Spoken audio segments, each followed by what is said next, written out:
schlaf und träum süß. Es kommt so ein saues Licht.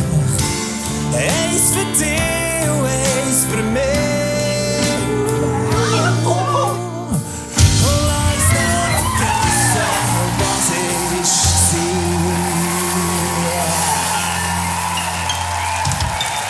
war. Ja, im 2014 ist aufs Mal ein Telefon gekommen, von einer Nummer, die ich nicht gekannt habe. Ich habe dort abgenommen und dann war der Simon am Telefon. Und am Dialekt habe ich gewusst, er kommt nicht vom Aargau. Lass jetzt, unser Senior hört auf und willst du mal vorbeikommen? Wir suchen einen Pianist und einen Sänger für die Nachfolgung von Simon Senior. Und dann habe ich gesagt, gut, machen wir. Wir müssen einfach ein Bier parat haben. Und dann bin ich dort in den Bandraum gegangen.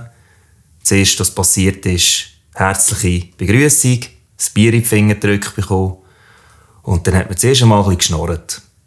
Das war für mich in dem Moment recht ungewohnt, weil ja, ich bin in der Stadt aufgewachsen und habe das gar nicht gekannt. Also das Herzhafte, das Ländliche, das war mir in dem Moment komplett fremd gewesen. Und habe das aber noch recht gefeiert, muss ich sagen, weil es ist gar nicht gross zuerst um die Musik gegangen oder um was passiert und immer so der Stress und alles und es war alles gemütlich gewesen.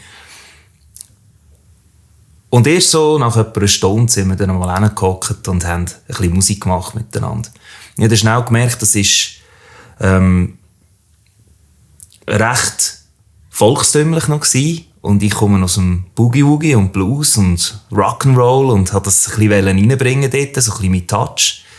Und habe einfach gedacht, komm, bringst deinen Stil ein bisschen rein und mal schauen, was passiert.